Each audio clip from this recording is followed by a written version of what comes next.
OK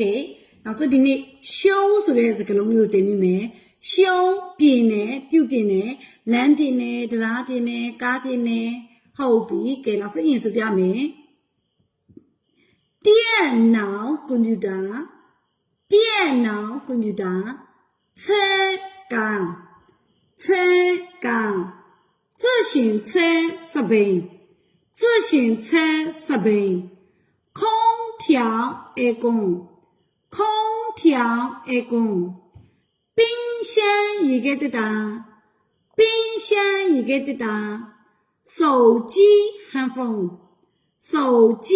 handphone 家摩托车 motorcycle 摩托车 motorcycle 路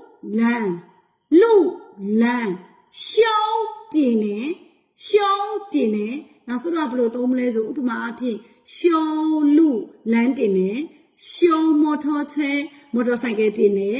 ရှောင်းချဲကားပြင်တယ်ရှောင်း电脑ကွန်ပျူတာပြင်တယ်အဲ့လိုမျိုးလေးသုံးလို့ရပါတယ်